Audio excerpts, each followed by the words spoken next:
The night hung heavy over the Philippine Sea, a black canvas pierced only by the faint glimmer of distant stars. Waves licked the hulls of Japanese destroyers, their engines humming a low, steady threat, unaware of the shadow moving beneath the surface. Small, swift shapes cut through the dark water, almost invisible, their crews tense, eyes fixed on the radar blips that marked their quarry. Torpedoes slept in their tubes, waiting. Minutes would change everything. Explosions tore through the calm, metal twisting and fire erupting from ships that had seemed invincible. Officers shouted orders over the chaos, but the small boats were gone before retaliation could begin. Silence fell, broken only by crackling radios and the groan of burning steel. The Japanese Navy, confident and seasoned, had not anticipated the lethal precision of these tiny vessels. In hours, the tide of naval warfare would be rewritten. January 17, 1945. The Philippine Sea stretched in endless black, its surface ruffled by a restless wind. The Imperial Japanese Navy, battered but not broken, had deployed a flotilla of destroyers to patrol near Leyte Gulf, seeking to intercept Allied movements.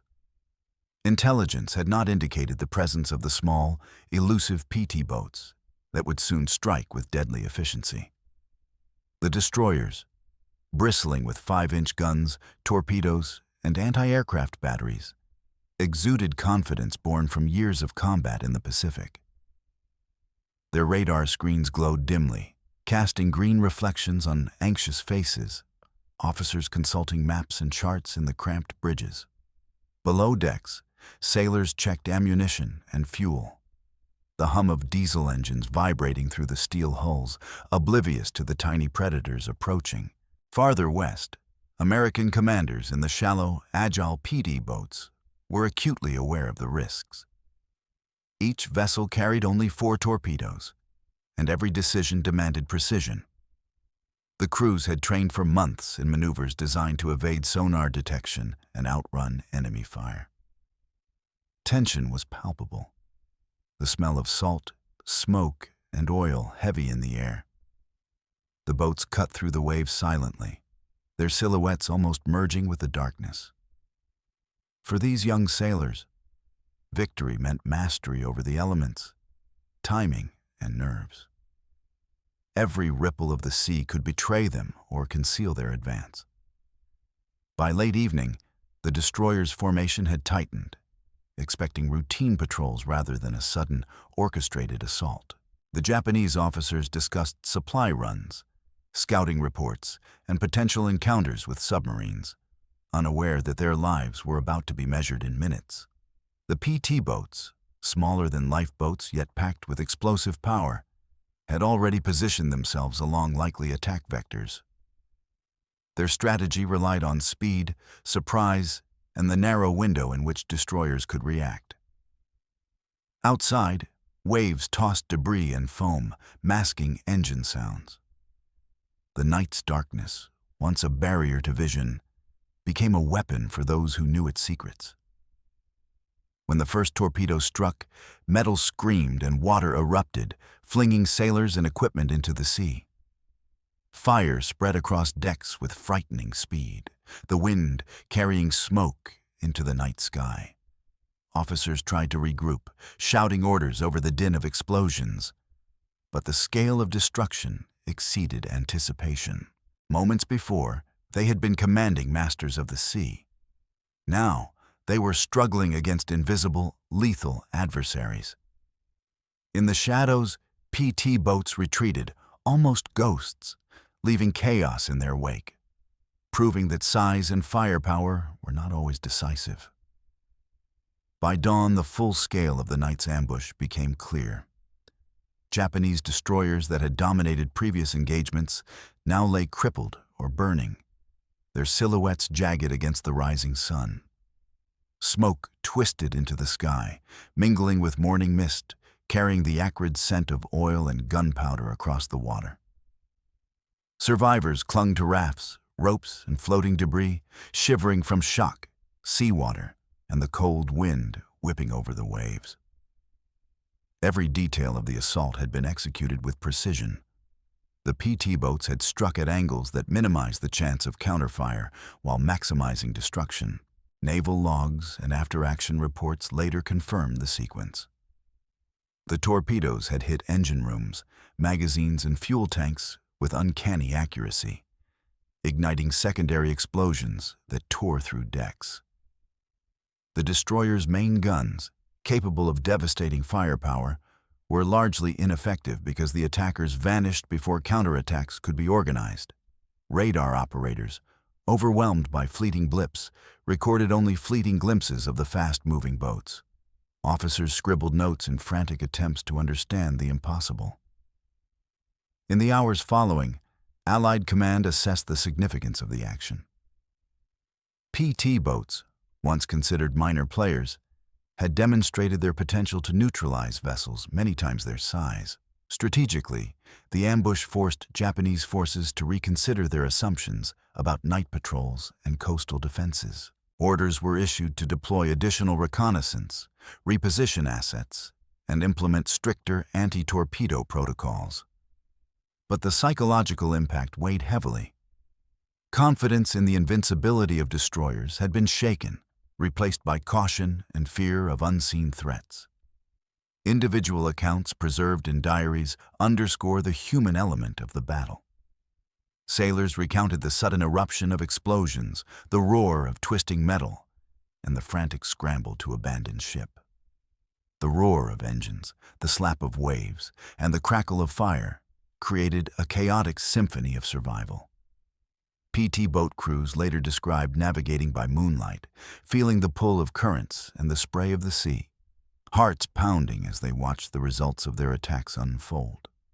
Every maneuver, every throttle adjustment had been critical. Victory was not guaranteed. It was earned through meticulous planning, training, and courage under extreme pressure. By mid-morning, Japanese command began to regroup, tallying losses and evaluating which ships could be salvaged. Reports noted damage to hulls, destruction of key weaponry, and the loss of experienced officers. The PT boats, meanwhile, returned to hidden coves and friendly bases, their crews physically exhausted but vindicated by a strike that challenged naval doctrine. The ambush on that night would be studied for years, a testament to how innovation, speed, and audacity could upend expectations and shift the balance of naval power. From the perspective of the PT boat crews, the operation was a test of nerves, skill, and timing. The vessels themselves were small, just over 70 feet long, yet packed with 4 torpedoes capable of sinking destroyers. Every decision mattered. As they cut through the night, the spray of salt water stung faces and soaked uniforms. Engines thrummed beneath their feet, each vibration a reminder of both potential and peril. Silence was crucial. Even the smallest sound could betray their position. The crews relied on radar readings, moonlight reflections on the water, and an intimate knowledge of enemy patrol routes. One miscalculation could mean destruction, yet the risk was balanced by opportunity. A chance to strike at vessels that had once been untouchable. On the other side, Japanese officers struggled to comprehend the sudden devastation. Destroyers bristling with 5-inch guns, anti-aircraft batteries, and torpedoes seemed invulnerable. Yet the reports from survivors painted a stark picture. Rapid, precise attacks that left little room for maneuver. Bridges, engine rooms, and magazines had erupted in fire and smoke, hurling sailors into the sea and shattering confidence. Tactical formations that had been effective for years proved insufficient against the agility of the PT boats. The officers' attempts to rally their crews were hampered by chaos, the roar of explosions, and the unfamiliar sight of vessels that appeared almost ghost-like in the moonlit waves. From the strategic high command's vantage, the engagement revealed both vulnerability and potential. Small, fast craft could exploit the cover of darkness, striking larger ships before they had a chance to respond. Orders for night patrols, radar sweeps, and anti-torpedo measures were reassessed. The ambush forced a re-evaluation of naval doctrine. Dominance was no longer guaranteed by size or firepower alone. For Allied planners, the success of the PT boats demonstrated how unconventional tactics could deliver disproportionate results, influencing broader operational strategy in the Pacific. Human resilience and fear intersected in every moment. Sailors in the water clung to debris, hearing distant shouts and feeling the heat from burning vessels. The PT boat crews, tense yet exhilarated, navigated back to safety, adrenaline surging with each wave. Officers and radar operators on the Japanese destroyers grappled with disbelief, piecing together the assault from fragmented reports. Every angle, whether the perspective of the attackers, the defenders, or the command chain, revealed a single truth. Precision, speed, and audacity could overturn expectations, redefining what it meant to control the seas. The perspective of the Japanese destroyer crew reveals a world transformed in minutes. They had trained for years, drilled endlessly in gunnery and formation maneuvers. The deck hummed with the familiar rhythm of engines and footfalls, officers issuing commands with confidence. Yet the night brought something new, a menace that did not announce itself until it had already struck. Torpedoes ripped through hulls, hurling men and machinery into the sea. The shouts of sailors, mingled with the roar of fire and explosions, became a cacophony of fear and confusion. Survivors later recounted the impossibility of the attack. Vessels that should have dominated the engagement were crippled almost instantly, leaving little chance for organized retaliation. Every crew member faced a sudden confrontation with mortality, the sea both a refuge and a grave. From the American command perspective, the success of the PT boats offered proof that unconventional warfare could achieve decisive results. Planners noted the precise timing, the effective use of moonlight, and the intimate knowledge of enemy patrol patterns. Strategies for night engagements, previously considered marginal, were elevated to central operational doctrine. Training intensified, emphasizing stealth, rapid maneuvering, and coordination among small craft. The psychological effect was profound. A fleet accustomed to intimidation now understood that size could not guarantee safety. Every victory, every destroyed destroyer, reinforced a lesson learned the hard way. Civilian observers and historians later analyzed the broader implications. The ambush demonstrated the interplay of technology, environment, and human decision-making. Radar, while useful, could be fooled by speed and shadow. Firepower alone could not compensate for lack of situational awareness. The PT boats exploited this gap, blending skill with opportunity. Nighttime conditions, wind, tide, and darkness, became tools rather than obstacles. The assault revealed a tactical truth. Small, agile units could achieve results that traditional doctrine deemed impossible, redefining expectations for naval engagements across the Pacific theater. Even within the chaos, individual acts of courage stood out. Sailors abandoned burning decks, pulling comrades from the water, improvising with ropes and flotation devices. PT boat crews executed maneuvers with precision, responding to every shift in current and enemy movement. Commanders calculated angles, velocities, and timing with a mathematician's focus, fully aware that a single error would be fatal. The engagement became a study in the intersection of human skill, mechanical design, and environmental factors.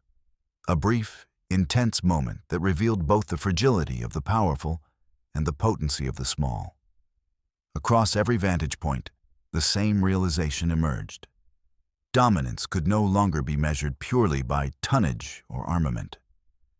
The PT boats' attack reshaped assumptions, challenged doctrine, and demonstrated that the battlefield's smallest participants could alter the course of engagements with decisive effect.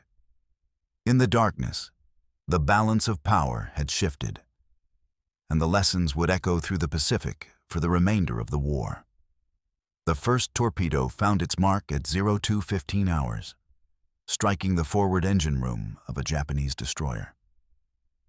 The hull shuddered violently, sending a jolt through the steel deck. Flames erupted as fuel ignited, black smoke spiraling into the night sky. Sailors scrambled, boots clattering against metal, voices overlapping in panic. Officers barked orders, attempting to stabilize what had become chaos. But the precision of the PT boat attack left little room for effective response. Every explosion was calculated to disable key systems, to render weapons useless before crews could react. A second destroyer, positioned 30 meters to starboard, fell victim moments later. Torpedoes severed bulkheads, tore through magazines, and forced watertight doors to fail under the pressure of rapidly flooding compartments. The wind carried the acrid tang of burning oil across the waves, mixing with seawater spray that drenched men clinging to railings. Radar operators watched helplessly, green screens flickering as blips vanished into the night. The PT boats moved with ghost-like precision, weaving through darkness, barely visible against the black horizon. Speed and timing were their allies, surprise their weapon. Above the decks, officers struggled to maintain command. Shouts of "abandon ship" and "damage control" collided with a roar of secondary explosions. Ammunition magazines detonated in succession, sending shrapnel into the air and splintering metal. Flames licked the superstructure, reflected in the terrified eyes of sailors who moments before had felt invincible. The PT boats, mere shadows in the chaos, had already begun repositioning for a final strike. The engagement unfolded like a deadly ballet, each movement orchestrated by trained precision rather than brute force. From the water, survivors recounted the terror of sudden immersion. Cold seawater engulfed them, mixed with oil and debris, as they struggled to remain afloat. Some were trapped by twisted metal. Others were pulled under by the weight of uniforms and equipment. The cries of comrades echoed across the waves, a chorus of desperation. Wind and waves created disorienting currents, making survival a matter of endurance and luck. Every moment above water was fought against nature as much as against the fire and destruction consuming the ships. Meanwhile, PT boat crews executed their final attack run. Engines throbbed, sending vibrations through the hulls, each second measured with exacting care. Torpedoes were launched at calculated angles, timed to intersect the movement of Japanese vessels. Explosions followed, ripping open decks and igniting secondary fires. Smoke and flames reflected in the rippling water, casting the sea in a flickering glow of destruction. The Japanese formation, once rigid and confident, collapsed into disarray. Command structures broke down, weapons fell silent, and the night's quiet gave way to the symphony of chaos.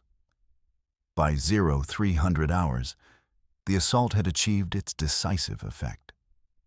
Multiple destroyers were burning, some sinking, others listing dangerously.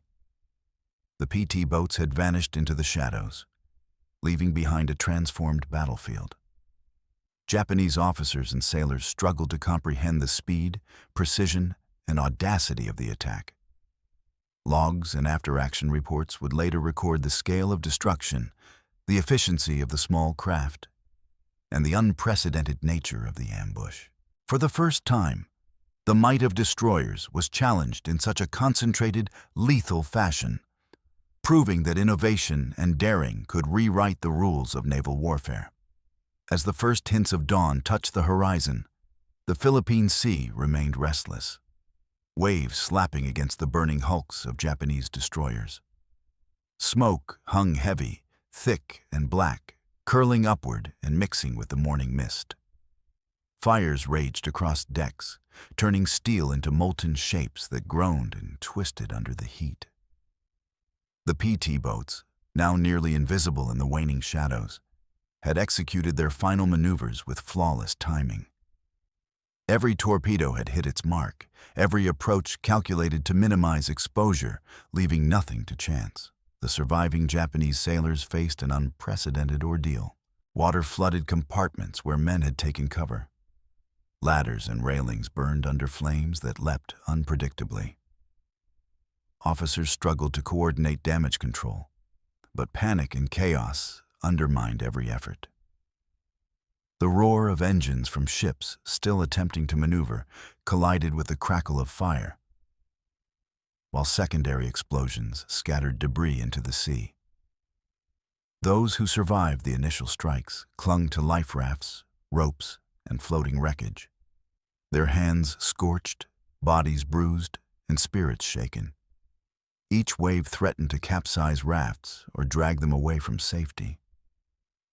PT boat crews, in contrast, felt the culmination of meticulous planning. Eyes adjusted to the first light, scanning for lingering threats. Engines purred softly as vessels cut through the waves, their small size now an advantage.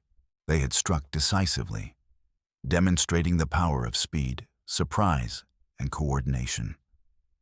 Crews exhaled with exhaustion, adrenaline fading, replaced by the cold awareness of what they had just survived. The physical strain was immense, but each sailor understood that their actions had rewritten tactical expectations. Their success was measured not just in the destruction inflicted, but in the message sent. Even the largest warships were vulnerable to swift, determined, and well-trained attackers. The broader strategic impact became immediately evident. Japanese command scrambled to assess losses, tallying casualties, and damage across multiple vessels. Destroyers once considered virtually impervious now floated as burning skeletons. Orders were issued to reinforce patrols, adjust tactics, and implement more stringent night engagement procedures.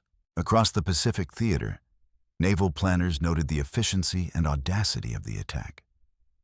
PT boats, small, fast, and relatively lightly armed, had achieved what conventional doctrine had deemed improbable, challenging assumptions about firepower, formation, and control of the seas. Witnesses later described the surreal aftermath. Smoke lingered like a curtain over the shattered fleet, the smell of burning fuel and charred wood thick in the air.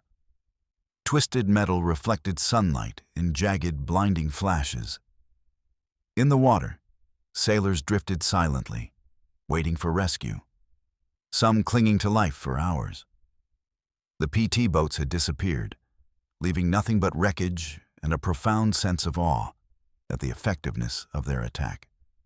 The clash of engineering, human skill, and daring risk had produced a moment of history, a concentrated lesson in the changing face of naval warfare. By 0600 hours, the Philippine Sea was eerily quiet, save for the crackle of dying fires and the distant calls of survivors. The night's engagement had demonstrated the lethal potential of innovation, timing, and courage.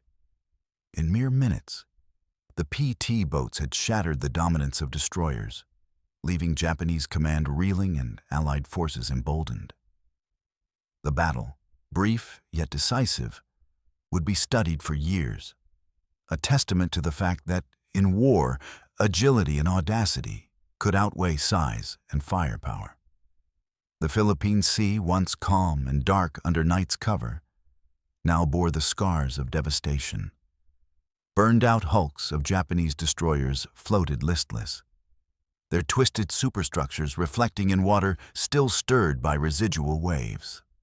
Smoke hung like a shroud over the scene, carrying the acrid scent of fuel and scorched metal. Survivors clung to rafts, debris, and ropes, eyes wide, bodies trembling from shock, cold, and exertion. Some had lost comrades entirely. Others were nursing severe burns or lacerations from twisted steel. The human toll was staggering. Yet, amid despair, an unspoken resilience emerged. Sailors worked together, improvising flotation aids and signaling for rescue, each movement a testament to training and survival instinct. The PT boat crews, having returned to friendly bases, debriefed meticulously. Logs recorded every angle, every torpedo trajectory, and every maneuver executed in darkness. Commanders noted environmental factors, moonlight reflections, wind patterns, wave height, that had aided their precision. Each action, every throttle adjustment, was evaluated for lessons learned. Morale among these small crews surged. They had executed a near-impossible strike against a numerically and materially superior opponent. The significance of their actions extended beyond immediate destruction. Strategically, the ambush demonstrated that speed, stealth, and daring could neutralize conventional naval superiority. Japanese command faced a stark reality. Destroyers that had dominated the Pacific were no longer invincible. Naval officers compiled damage assessments, tallying ship losses, ammunition depletion, and casualties. Debriefings revealed critical failures in formation, radar utilization, and night engagement tactics. Orders were issued to reinforce coastal patrols, reposition remaining vessels, and adjust anti-torpedo protocols. The psychological impact on officers and sailors was severe. Confidence in traditional doctrine wavered, replaced by wariness, doubt, and a grudging respect for small, fast attackers who struck with surgical precision. Across the Pacific, Allied naval planners analyzed the attack in detail. Reports highlighted how small craft could exploit environmental conditions, intelligence on enemy movements, and precise timing. Training for PT boat crews was intensified, emphasizing night operations, stealth, and coordinated attacks. The lessons extended to broader operational strategy. Size and firepower alone were insufficient. Flexibility, adaptability, and the ability to capitalize on surprise became central tenets of naval warfare planning. For the PT boat community, the ambush reinforced their value, elevating morale and reinforcing the doctrine that small, agile units could decisively influence engagements. Eyewitness accounts provide insight into the human cost. Survivors describe the terror of the explosions, the sudden immersion in cold water, and the disorienting confusion of night combat. Some clung to rafts for hours, watching flames consume vessels and comrades alike. Rescue efforts were arduous, complicated by ongoing fires, shifting wreckage, and the need to avoid unexploded ordnance. Accounts from Japanese sailors emphasize both the intensity of the assault and the remarkable skill of the attackers. The juxtaposition of fear, survival instinct, and awe painted a vivid picture of the psychological and physical challenges endured. The material aftermath was equally significant. Destroyers that had once been symbols of naval power were either destroyed or rendered inoperable. Ammunition stocks had detonated in secondary explosions. Fuel stores had ignited, spreading fire across decks. Repairs required extensive dockyard resources, diverting attention and manpower from other operational priorities. The loss of experienced officers compounded the tactical disruption, creating gaps in leadership and coordination. In the weeks following the ambush, Japanese naval strategy reflected caution and an altered approach to night patrols, acknowledging the lethal potential of small, fast vessels. The environmental and sensory imprint of the engagement lingered. Smoke stained the horizon, flames reflected in water, and the pungent odor of oil and burned metal clung to the air. Waves carried debris across the sea, a constant reminder of the previous night's violence. The clash had demonstrated the intersection of human skill, technology, and natural conditions. PT boats, despite their modest size and limited armament, had achieved a level of destruction and strategic effect that challenged conventional expectations. In the broader scope of the Pacific theater, the ambush underscored a fundamental truth. Warfare was as much about ingenuity and daring as it was about numbers or firepower. In the days following the ambush, the Philippine Sea remained a theater of both reflection and urgent activity. Allied forces cataloged the damage, confirming that multiple Japanese destroyers had been sunk or rendered inoperable. Naval intelligence combed through survivor accounts, reconciling conflicting reports and mapping the attack sequence with remarkable precision. Analysts noted the effectiveness of stealth, speed, and environmental exploitation, confirming that PT boats had executed a textbook operation against a superior force. Commanders highlighted the tactical lessons for future engagements. Even the smallest units, when well trained and coordinated, could alter the balance of power in a theater of operations. For the Japanese Navy, the psychological impact was profound. Experienced officers, some veterans of decades of naval warfare, were forced to confront an unsettling reality. Conventional doctrine could not guarantee dominance. Meetings convened at forward bases were tense, filled with heated discussions over night patrol procedures, convoy formations, and anti-torpedo defenses. Engineers assessed the vulnerability of hulls, torpedo warning systems, and engine compartments, seeking solutions that could prevent repetition of the devastating surprise. Confidence in long-established strategies wavered, replaced by caution, doubt, and heightened vigilance. The human cost was meticulously recorded. Hundreds of sailors had perished, while survivors bore injuries ranging from severe burns to broken bones. Medical teams worked under challenging conditions, treating both physical wounds and the shock that lingered long after rescue. Rescue vessels navigated treacherous waters strewn with floating wreckage, oil slicks, and unexploded ordnance. Sailors recounted the sudden onset of terror, the heat of raging fires, and the cold immersion in salt water. Personal narratives, preserved in diaries and official reports, captured both the horror and the resilience exhibited during those harrowing hours. Meanwhile, the PT boat crews returned to a mixture of exhaustion and triumph. Debriefings emphasized not only tactical success, but also the precision required to execute the operation. Every element, angle of attack, timing of torpedo launches, coordination among vessels, was scrutinized and documented. Commanders recognized the operation's broader significance. A single night had demonstrated the potency of asymmetric warfare. For the small crews, the ambush was both a validation of training and a grim reminder of the stakes involved. Their courage and skill had reshaped naval assumptions, proving that audacity, discipline, and intelligence could match or exceed raw firepower. The strategic implications rippled across the Pacific theater. Allied planners incorporated lessons from the engagement into future operations, emphasizing speed, flexibility, and night maneuvers.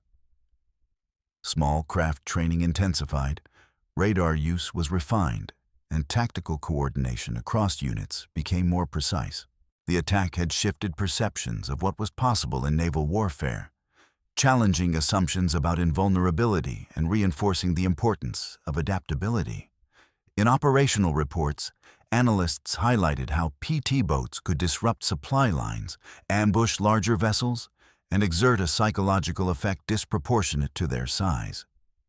Environmental factors, often overlooked, played a decisive role. Darkness, moonlight, wind, and current all combined to favor the attackers. Waves concealed approach, currents aided maneuvering, and reflected light provided navigational cues. The Japanese fleet's reliance on standard night patrol procedures proved insufficient against crews who had internalized these subtle nuances.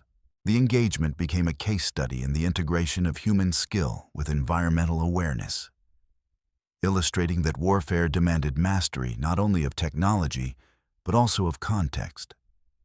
By the end of the week, the Philippine Sea bore the quiet aftermath of a brief, transformative encounter. Burnt-out vessels remained as somber markers of what had occurred, and the surviving sailors carried memories of terror, endurance, and near-miraculous survival. The PT boat operation would be analyzed, studied, and emulated, an enduring testament to the power of precision, courage, and innovation. It became clear that in modern naval warfare, the smallest forces, when properly employed, could produce results that reshaped doctrine and reverberated far beyond a single night. The ambush in the Philippine Sea stands as a stark reminder of the evolving nature of warfare. In mere minutes, small, fast vessels challenged assumptions about size, firepower, and dominance, proving that precision, timing, and courage could outweigh conventional strength. The PT boats had transformed the night into a weapon, exploiting shadows, currents, and surprise to devastating effect. Their success was not accidental. It was the product of rigorous training, meticulous planning, and an acute awareness of both human and environmental factors. For the Japanese Navy, the engagement became a lesson etched in both strategy and memory. Ships that had seemed invincible were reduced to burning hulks. Officers confronted the limits of established doctrine, forced to adapt under the harshest conditions. Survivors carried scars, physical, emotional, and professional, reminders of how quickly advantage could shift. Even against a force they had once deemed unstoppable, the attack demonstrated that innovation and daring could challenge not just vessels, but the mindset that governed naval operations. From the perspective of the PT boat crews, the battle exemplified the convergence of human skill and mechanical precision. Each torpedo launched, each maneuver executed under moonlight, reflected discipline and courage. The operation reshaped how small units were valued in naval planning, showing that audacity combined with intelligence could deliver disproportionate impact. In retrospect, the engagement illuminates a broader truth. War is not simply a contest of numbers or firepower. It is a test of ingenuity, adaptability, and resolve. The night of January 17, 1945, serves as a vivid testament to how decisiveness, precision, and the willingness to exploit opportunity can redefine the course of battle, leaving a legacy that endures in both history and doctrine.